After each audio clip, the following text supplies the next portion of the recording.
Hey, it's Martha. I'll be in Washington on January 24th for a lecture by Emily Wilson, translator of Homer's Iliad and Odyssey. It's a free event, 6 p.m. at Georgetown University, and it's sponsored by the American School of Classical Studies at Athens. Find out more at ascsa.edu.gr. That's ascsa.edu.gr. Hope to see you there. You're listening to Away with Words, the show about language and how we use it. I'm Grant Barrett. And I'm Martha Barnett.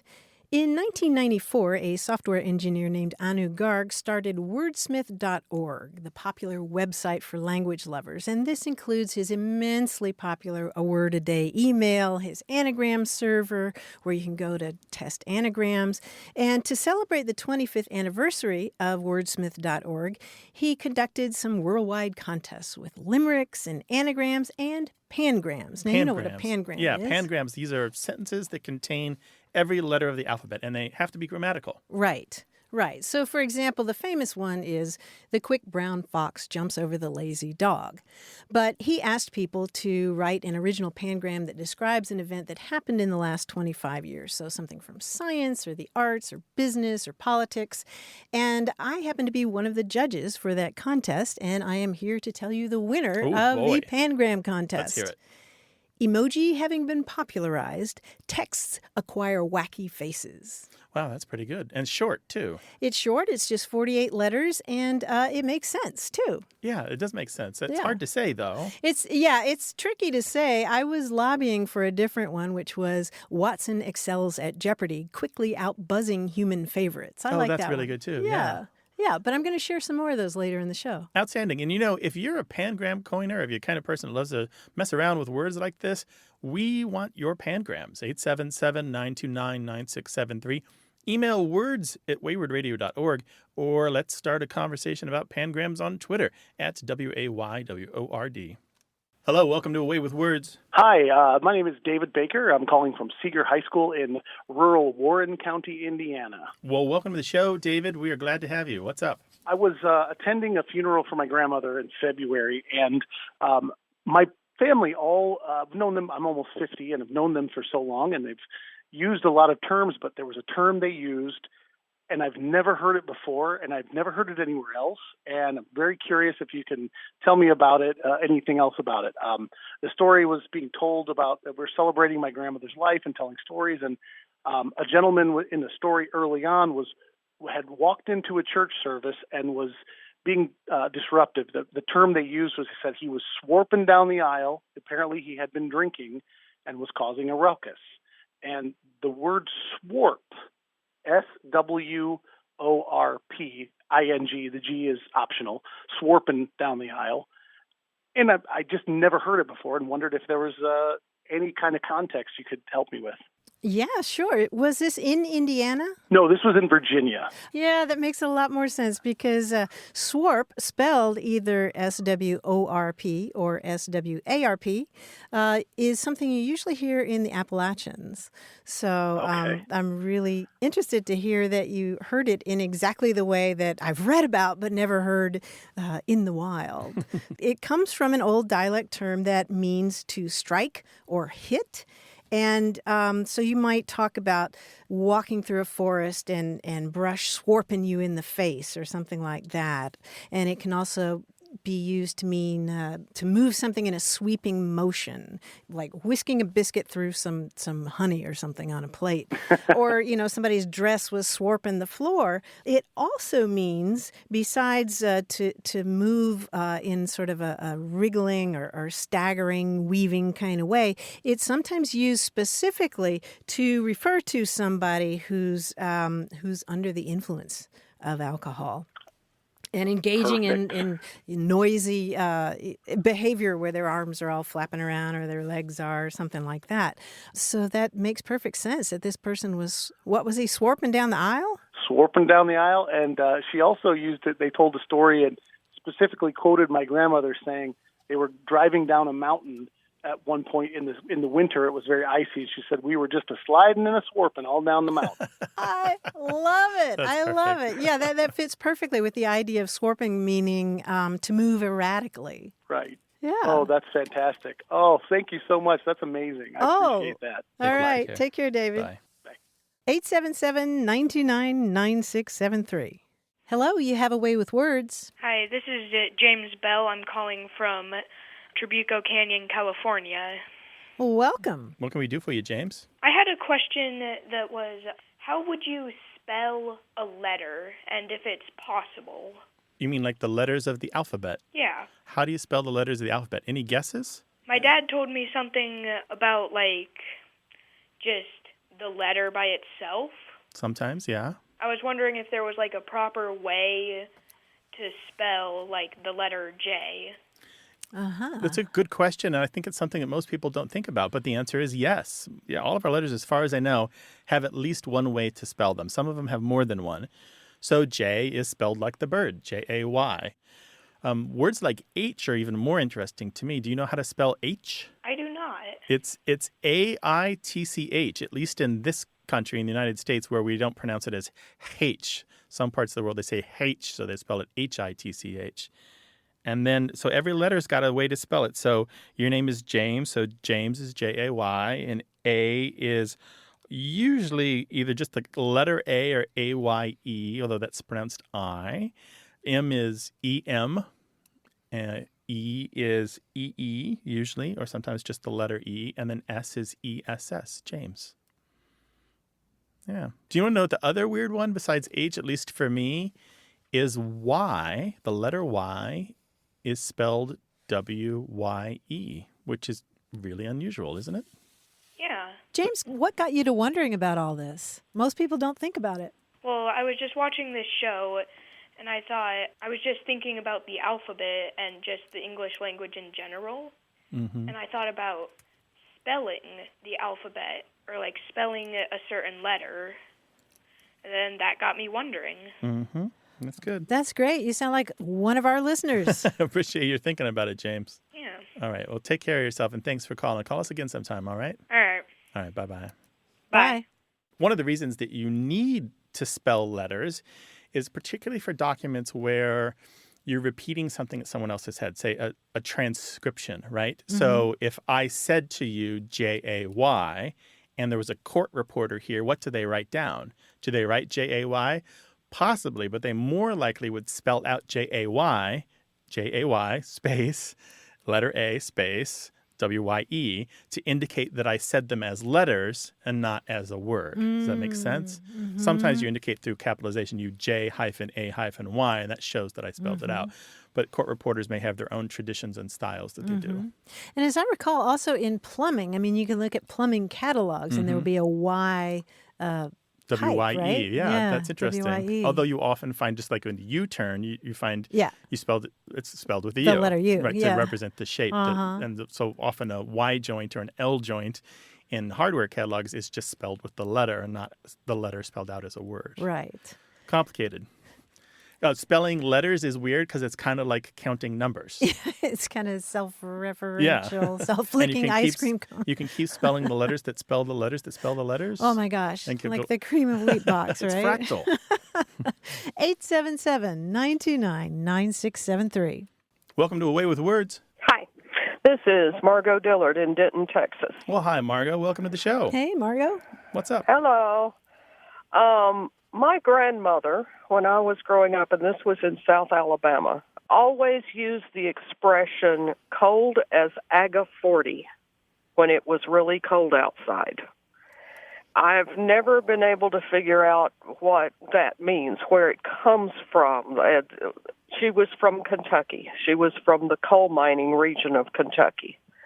I assume agga might be a mispronunciation of 18, maybe 1840. There was a blizzard or something. I don't know. Wow. Well, that's a creative theory there. So how cold are we talking about? Are we talking below freezing or just a little nippy? Oh no, below freezing. Okay. Cold. Mm-hmm. And was she a drinker? Oh, no. Oh, no. Okay. Well, I tell you, the reason I ask is because to me, this sounds like the term Aggie 40, which is an old expression that refers to a really strong drink. It's Aggie 40 or Acker Fortis or Ackie Fortis or Agger 40. And the common thread among all these terms, which are used primarily in the South or have been in the past, is that they come from the Latin aqua fortis, which means strong water. And for that reason, aqua fortis morphed into Aggie 40, meaning a really strong drink. And aqua fortis actually comes from Latin terms that literally means strong water, but the name refers to nitric acid, which is something that's used in explosives and fertilizer and dyes. But since at least the mid-19th century, Aggie 40 has referred to a strong drink. But why would that be cold? That's a good question, unless it has to do with the extreme nature of it, like a really strong drink. Or... Right. It's very bracing when you take a really strong drink, right? It's kind of hard to, it's like inhaling ice cold air. You said it's used in explosives. This stuff that's called aqua fortis originally. Nitric acid is. Yeah. Could it have had anything to do with coal mining? Maybe. Her grandfather owned a coal mine. Maybe. Huh. It was also sometimes used in cosmetics, creams in small doses. And if you put aqua fortis or nitric acid on your skin, it burns a little bit, and maybe that reminded somebody of frostbite or super cold fingers. I don't know. That could be, but my guess is that it has to do with a really strong drink, the idea of a really strong drink. But, something that just kind of knocks you back. You knock it back, and it knocks you back, right? Yeah. Well, and it's probably something she picked up growing up in Kentucky.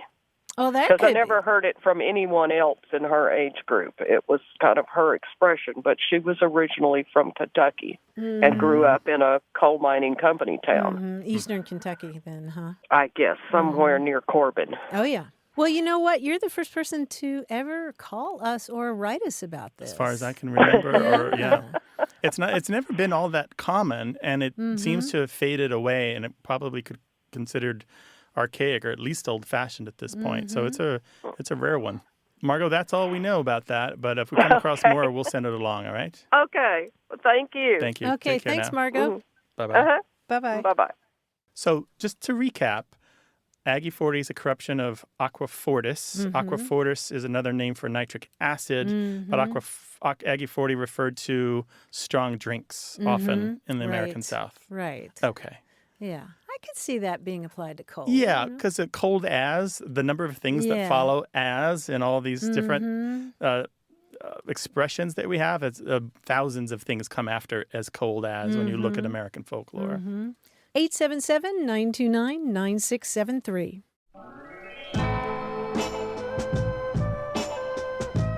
More about what we say and why we say it as A Way with Words continues.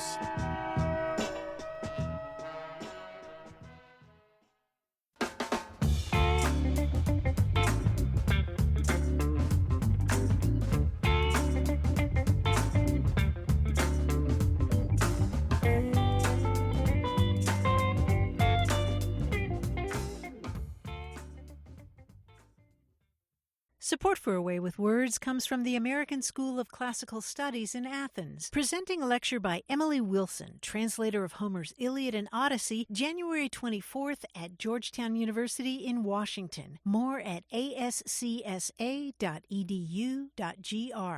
You're listening to A Way with Words, the show about language and how we use it. I'm Martha Barnett. And I'm Grant Baird, and we're joined by John Chinesky, our quiz guy in New York City. Hi, John. Hi, Grant. Hi, Martha. Hi, John.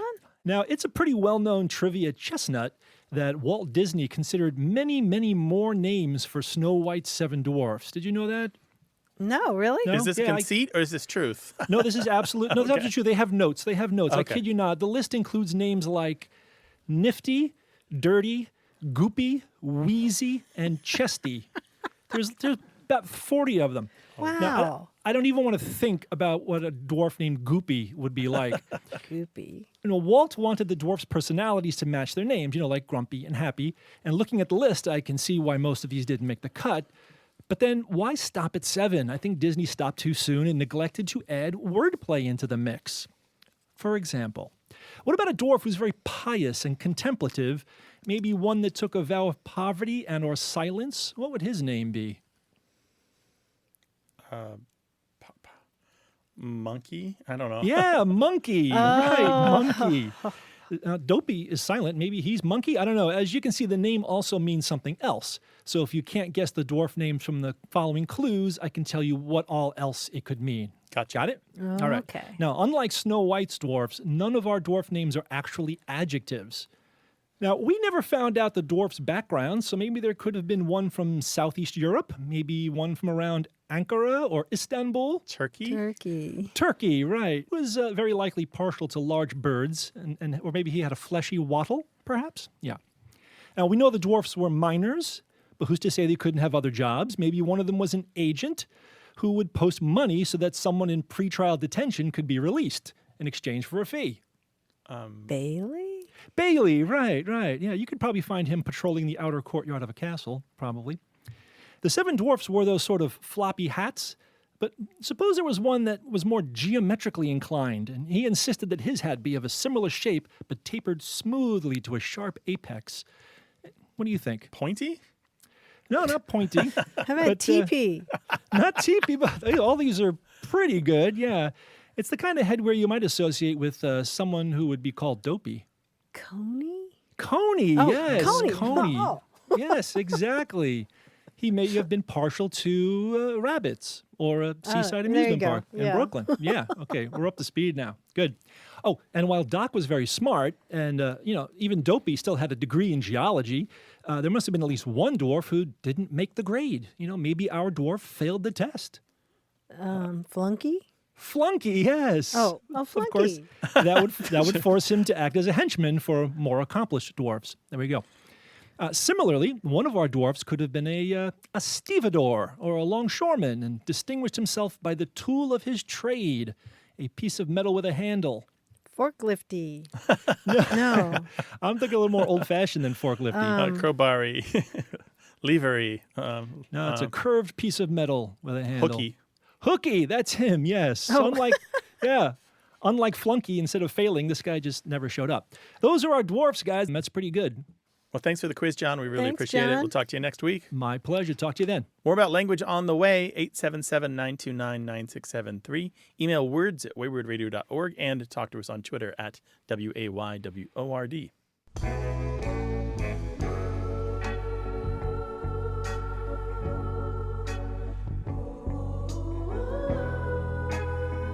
I haven't also ran in the pangram contest where people were trying to use every letter of the alphabet in a sentence.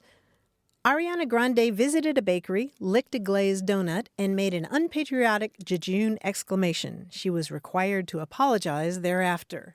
Wow, that's crazy. She did that. She actually did that, right? I didn't realize that, but apparently so. I just kind of like the poetry of it. Although jejune is kind of out of place there. It doesn't really match the context.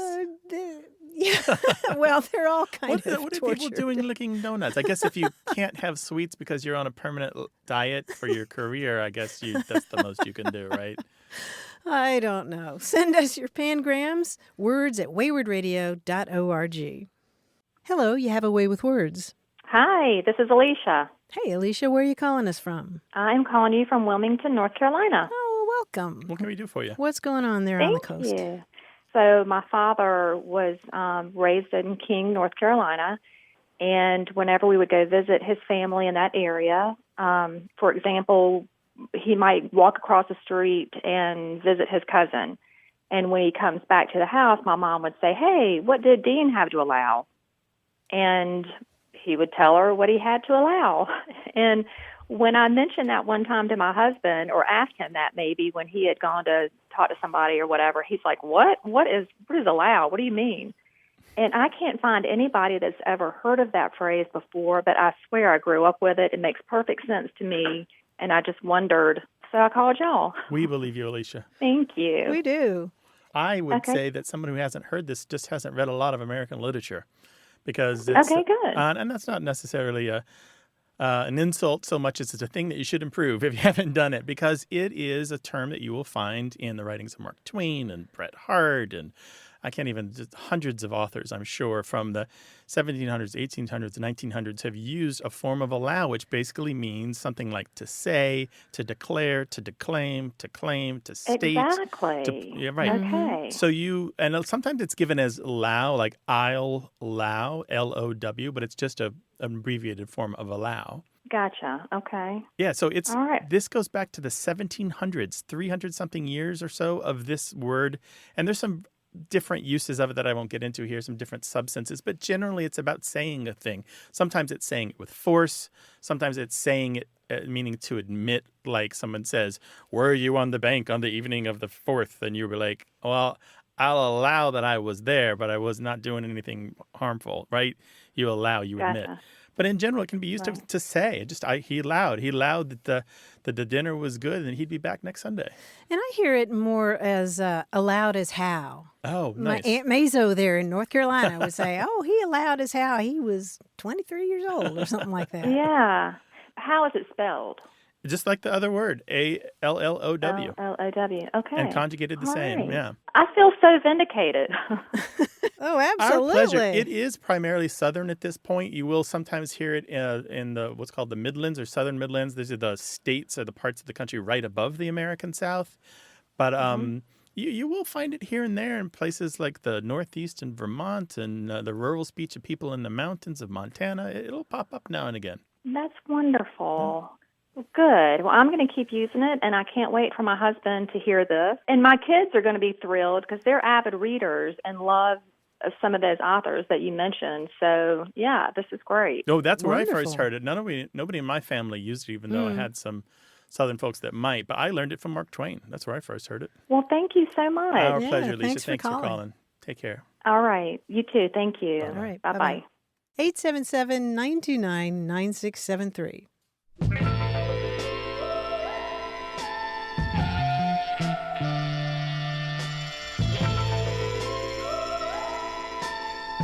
Following up on our conversation about cursive handwriting, we heard from Rachel Redju in Newport News, Virginia. And she writes, I was curious how many millennials or Gen Z people weighed in on your argument about the need to learn cursive in school. I'm 23 and I learned cursive in 3rd grade and have never used it since. My mom uses cursive and I can't read it because it is handwriting versus standard typed cursive, which I can still read.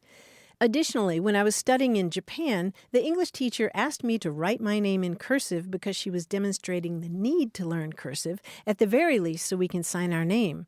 But the reality is, most people scribble their name or use a mix of cursive and print anymore. And truth be told, I couldn't write my whole name in cursive because I didn't remember all the letters. My son who is now 12, learned only his name in cursive and nothing else. And he can write it very laboriously on if he gets a check from grandma for his birthday, he can write his name on the back of that. Yeah. But he had no need, very much a Gen Zer, I guess, no need for cursive. He just doesn't need it. Wow. Well, it's fascinating to see all these responses. But the truth is, you don't actually have to have your cursive for signatures. Anything can be in signature. You can make a little picture of a house. You can use block letters. You can use an X. That all counts as a signature as long as it's consistent and as long as it means you. Is that right? It's I can true. just draw a picture? Absolutely. Well, how do you think people who use pictogram-based languages do it? I guess they use So it's not really pictures, pictograms. but they don't use cursive, right?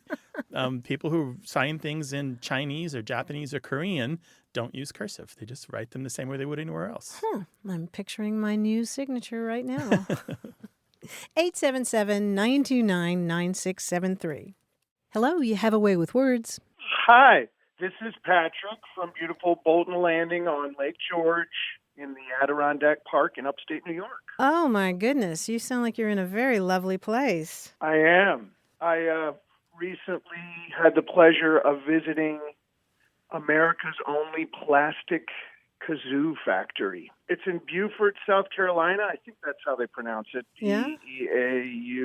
Beaufort, South Carolina.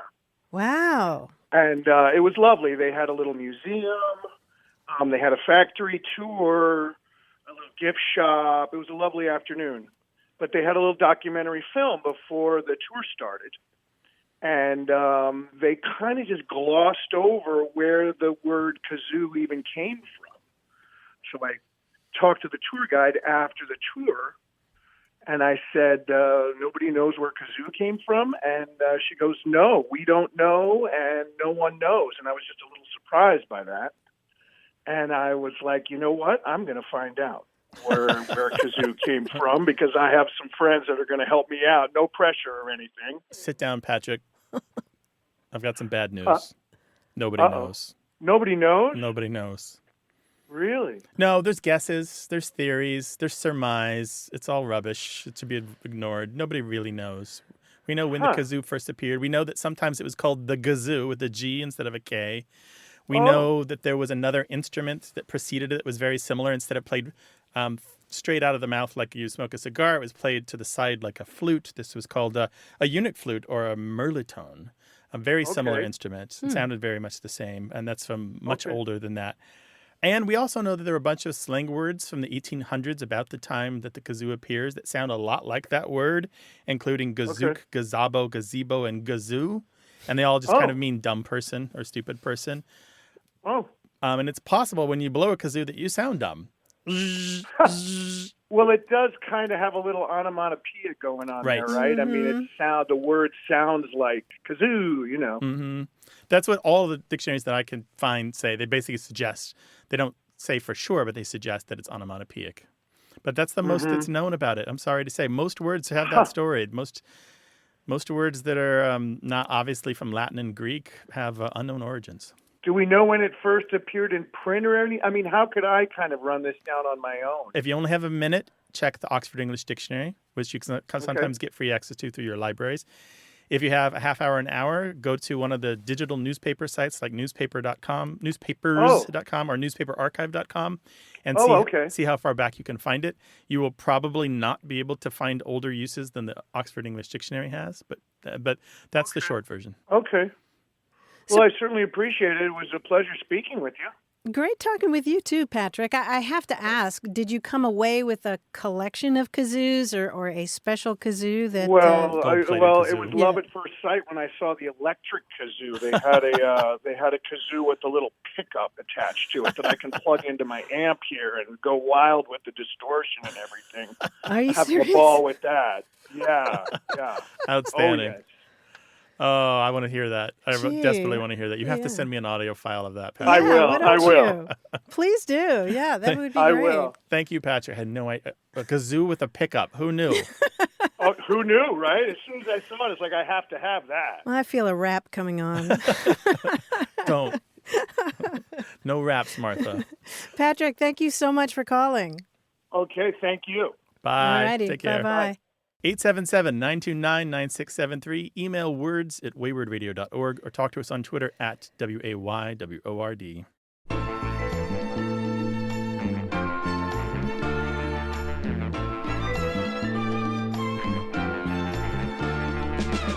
I was talking earlier about judging a pangram contest where people submitted sentences that had every letter of the alphabet, and here was one that I really, really wanted to win. A quivering butterfly wing conjures a zephyr that expands to a storm. Wow, that's Isn't that beautiful. That's a poem in itself. I know, but How you nice know is that? what? It doesn't qualify. Here's the sad part. It lacks a K. Oh, did they not realize that when they sent it on? I guess not. And can you imagine being so proud of a quivering butterfly wing conjures a zephyr that expands to a storm? How about an inky storm or something like that? Yeah, an inky storm or a storm. Okay? Question mark. 877-929-9673. Hello, you have a way with words. Hi, my name is Robert, and I'm calling from Hamlin, West Virginia. Hello, Robert. Welcome to the show. We're glad to have you here. What's going on? Well, I have a question about a word that I used to hear a lot when I was further down south. I live in West Virginia, but I used to travel full-time with a gospel quartet that was based in Alabama. And I was the only guy that was not from Alabama or Georgia in the group. And so sometimes we would eat somewhere, or there would be a meal that was especially good, and they would say that the meal was larruping. And the first time I asked them what this meant, they looked at me like they just couldn't believe that no one had ever heard that word. but we have never used it anywhere that I've lived, and I had never heard it before just a few years ago down south. No I was kidding. curious about where it came from and, how it kind of landed in Alabama, and at least to me, seemingly nowhere else. Well, you usually hear it in places like Texas and Oklahoma and more toward that area. And it means terrific, right? Or striking, right? Yeah, that was kind of the sense I got, because it was always, if you had a good meal, they would say it was good or delicious, but it was like reserved for the best of the best. Larruping good pie, something like that, right? Exactly. Yeah. Exactly. Yeah, and it comes from an old dialect term, larrup, that means to beat or strike or thrash or whip. And it's one of those words in English that has to do with beating or striking, but that also means something really the best of its kind. Oh, interesting. Yeah. It may go back to a Dutch word that means to whip, but I usually associate it with Oklahoma and Texas. It's interesting that your friends heard it where they grew up. And by dialect, you mean English dialects, because it was widespread throughout the minor linguistic regions of the United Kingdom, right? Yep, means to beat or strike, LARRUP. Except in the non-literal use, which just means more of the same, or emphatic, or Right. very, or awesome. Right. Well, that's awesome. That's fascinating. Robert, thank you so much for your call. We really appreciate it. Hey, thank you for having me on the show. I love to listen. Thank you. Take care. Great. Thanks, Robert. Bye-bye. Thanks. Bye. This is a larruping good place to have your questions answered, 877-929-9673, or have a whopping good time composing a huge email and send it to words@waywardradio.org.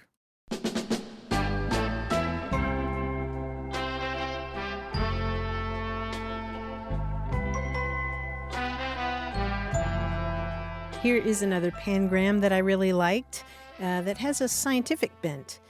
In the Kuiper Belt, Pluto is judged as dwarf planet, vexing the status quo by making size count.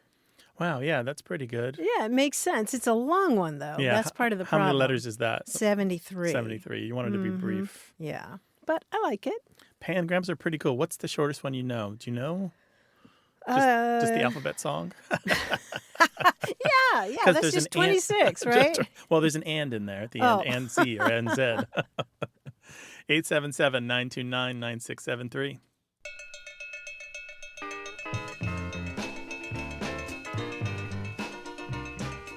This show's about language examined through family, history, and culture. Stick around.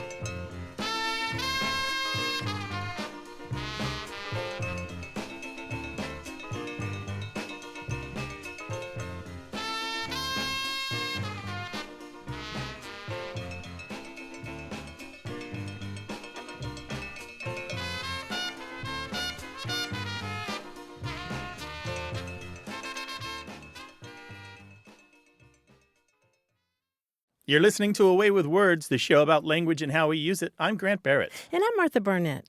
I just learned a slang term from the world of theater. It's billboarding. Do you know this term, billboarding? No. When an actor billboards a word, it means he or she gives that word a special prominence. And you'll find that really good Shakespearean actors do just that when they deliver their lines. They billboard the names of people and places, especially if they're the first person in the play to say that name. They're trained to set that word apart, to give it just a little extra.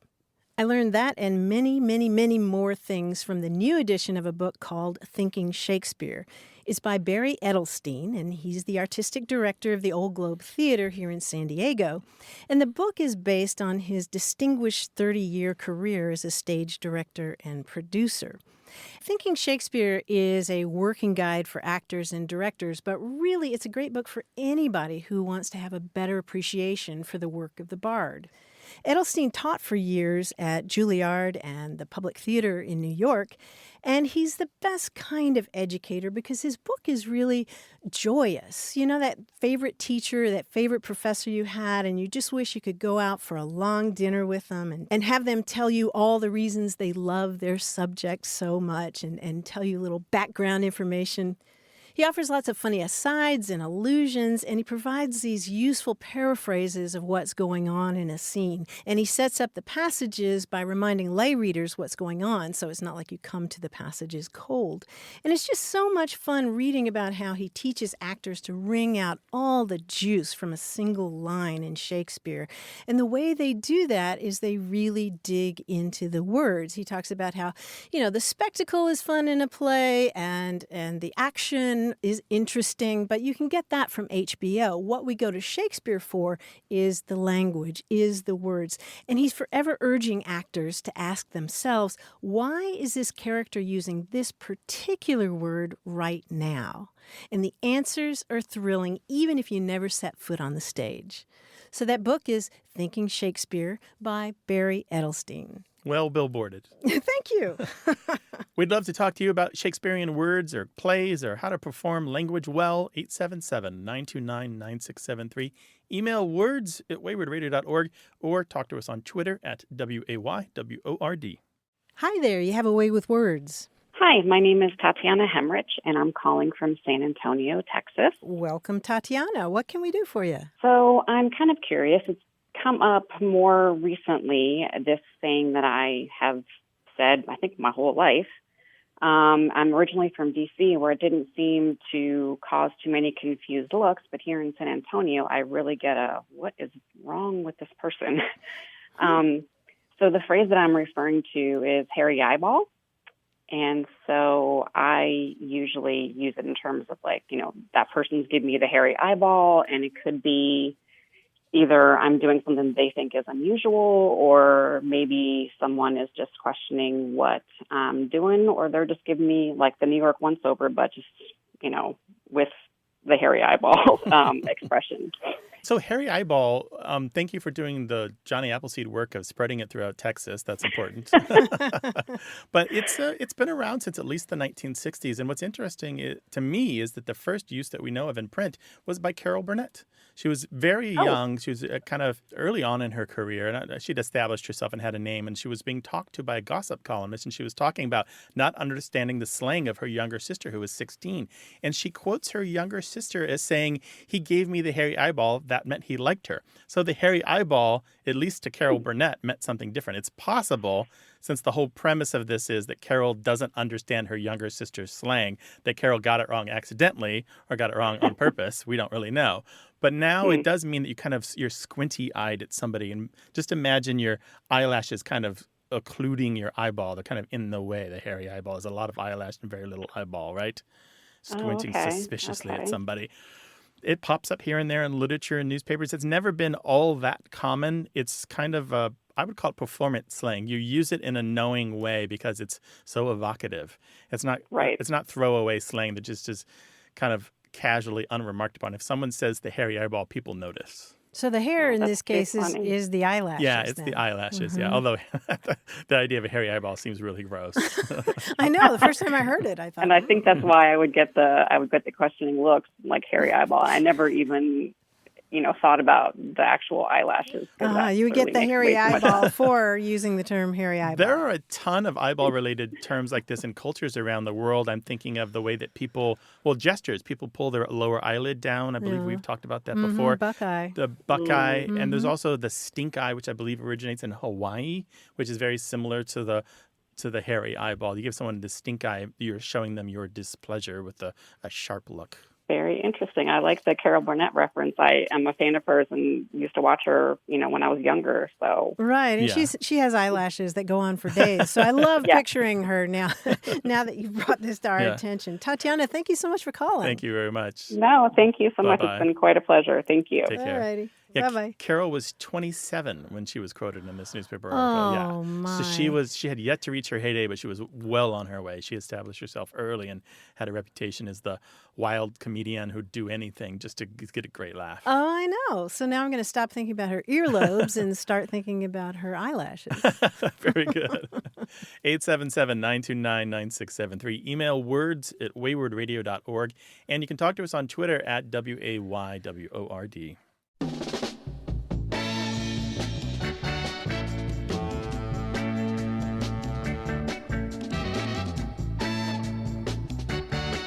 Here's a pangram that our quiz guy John Chinesky would love.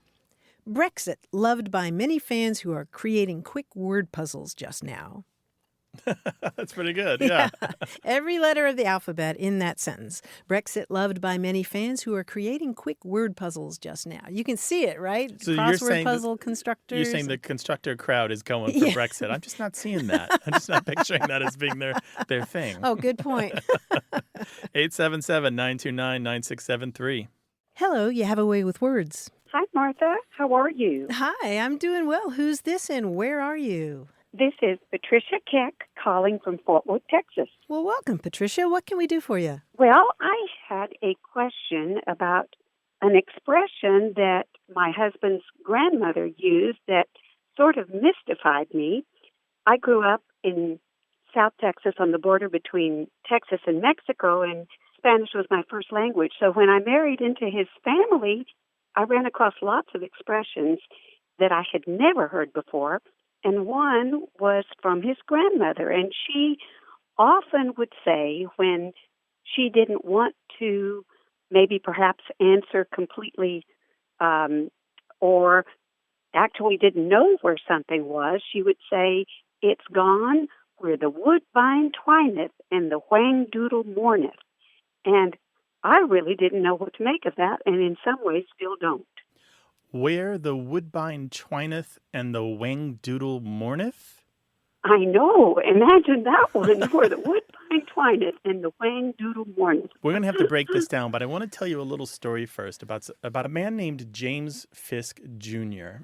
In 1870 or so, he and another fellow were accused of trying to embezzle millions of dollars worth of money from the U.S. government. Basically, what they were trying to do was artificially inflate the price of gold. And then they were trying to lure President Grant's administration into the scheme. And as part of that, they gave $25,000 to Mrs. Grant to spend as she wished, basically. Now, it's really complicated, and I'm oversimplifying, but that's the gist of it. And so they were called to testify. And this fellow, James Fisk, apparently was quite a character. He is described in the newspapers as delivering a profane torrent of words, and that when he was testifying, it was a broad farce or roaring comedy from beginning to end. So this guy, he was a real piece of work. And so they asked him point blank, they're like, "Where did the money go? What happened to the money?"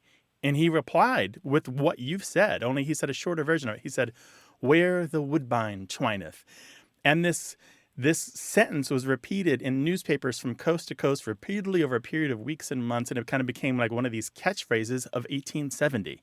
This was just a thing that you would say to mean that something went away and I don't know where it went. And the reason that it means that is even more interesting to me, because woodbine is a name that's been used for a couple different kinds of creeping vines. Even Virginia creeper, for example, which is very common in the United States, and will wind around a drain spout or a downspout on a house.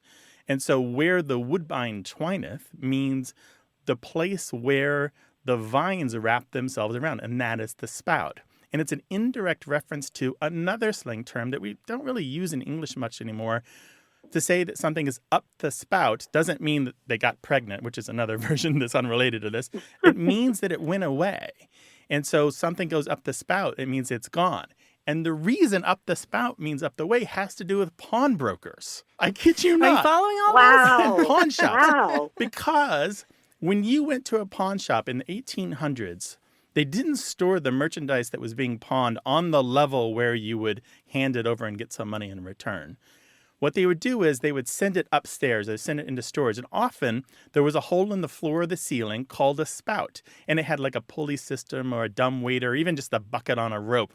But there was this chute or funnel or hole called the spout. And so when you went to the pawnbroker to try to get money for your most valuable possessions, your watch, your fine jacket, your good hat, whatever it was, your belongings are said to have gone up the spout. And you got very little money for them. And they're considered gone forever because if you've ever gone to a pawnbroker, even now, typically, most of the stuff that is given to a pawnbroker for a little bit of money is never redeemed by the original pawner. It's later sold on by the pawn shop to somebody else. It's a black hole for personal possessions. You tend not to get them back. And so this whole complicated story, where the woodbine twineth, has to do with pawnbrokers.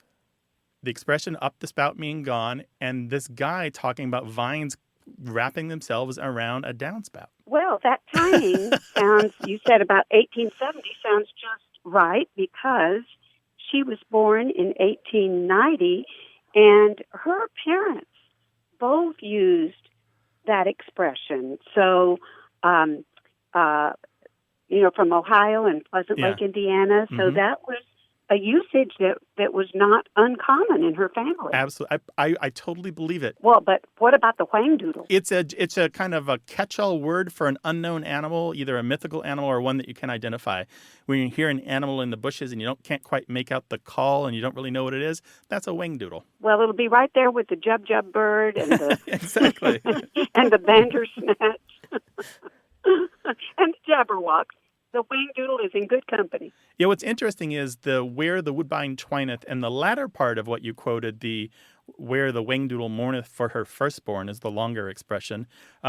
They're two separate catchphrases that later joined up to become one. The where the whangdoodle phrase actually is older by about 20 years. Yeah, it reminds me of those phrases that parents use when kids are being too inquisitive. It's sort of like there's one that goes, I'm making a kid says, what are you doing, Mom? And she says, I'm making a whim-wham for a goose's bridle or a whimmy-diddle or something like that. It's sort of like a whangdoodle. Mm-hmm. Patricia, thank you so much for introducing all of our listeners to this expression. It's a fantastic one. Thank you, Grant. Thank you, Martha. All right, take care. Yeah, thanks for sharing these memories. Bye-bye. Bye-bye. Well, is there a word or phrase that's been kicking around your family for a while? Call us about it, 877-929-9673. Hello, you have a way with words. Hi, this is Emily calling from Madison, Wisconsin. Hello, Emily. Welcome to the show. Hi, Emily. Thank you. What can we help with?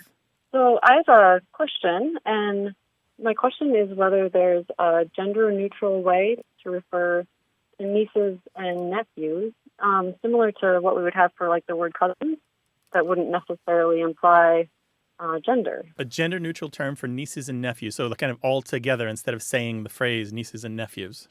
Yeah, that's right.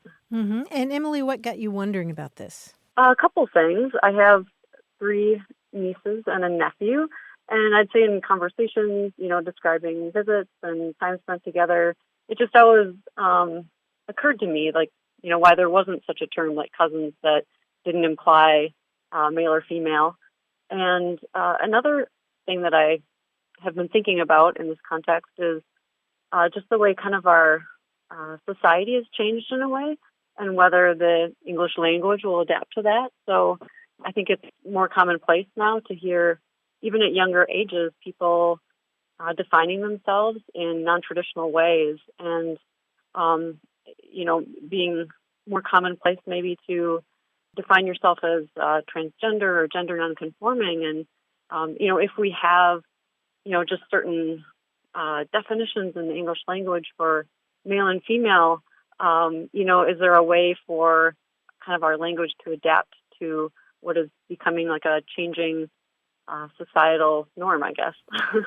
I understand everything you're saying and agree with your description of the direction of the language, but this pursuit of one word to describe nieces and nephews together precedes the current movements of gender identity in the English language. It's 50 or 60 years old, maybe even older than that. I mean, I have citations from the 1940s of people proposing words for it. Yeah, and it's been this sort of, not exactly a hole in the language or a barely patched hole in the language for the last 50 or 60 years. But I've always, as an English speaker, been a little bit envious of other languages that have more specific terms for familial relationships. The one that was proposed in 50 or 60 years ago that you sometimes hear in discussions like this is the term Niblings, which is sort of a combination of niece and nephew and sibling, but it's not really that satisfactory. Oh, Niblings, for me, was the best one of all the ones that have been proposed that I know you about. Think? Yeah. Yeah. Because Nieflings is commonly proposed. Yeah, I like Nieflings. And Niblings, there's that B from sibling again. Couslings, meh. Nepheses. Nefisa, no, I don't like that one. And niece-fews. No, I like Nieflings. I think it just sounds cute. My little Nieflings. But I'm sort of envious that in German you have Geschwisterkind. Oh, wow. That's a Geschwisterkind. mouthful. Yeah. Do any of those appeal to you, Emily? Oh, Niblings I wrote down. I love that. You like very Niblings. adorable. Yeah, because if you really love your nieces and nephews, there's something about nibbling on their little tootsies, right? Oh, yeah. Yeah, there's something about the long E in Nieflings that I really like. So a lot of these have been proposed. None of them have caught on, unfortunately. Who knows? Maybe one day they'll catch on. Certainly, it's much discussed, and usually when something is discussed, something is resolved. We'll find out, I guess, in 50 or 60 years, maybe 100. Well, maybe if I start using it, it can catch on a bit. There we go. Exactly. So stay tuned. Thanks for your call, Emily. All right. Take care. Thank you so much. All righty. Bye-bye. All right. Bye-bye. Foreign languages seem to have solved this. We got an email a while back from Ole Christian Rudstaten, and he says here in Norway we have the two words, I'm going to mispronounce these, pardon me, onkelunger and tantelunger, which basically mean uncle kids and aunt kids, because the gender is based on your gender, not the kid's gender. So you describe them as right. So it's like, about the relationship to you through another person. Right. It's like mormor and farfar in Swedish. Which I love. Mormor and farfar, the best names ever, right? So that's mother's mother and father's mother, right? Yeah. He says they also have Norwegian words for niece and nephew, of course. And the word cousin is søskenbarn, which basically means siblings, children. Pretty cool, right? Nice. Yeah. Thanks for that email, Ole Rudstaten. We also welcome your emails about anything that you hear on the show, or if you've got something you want us to talk about. words@waywardradio.org.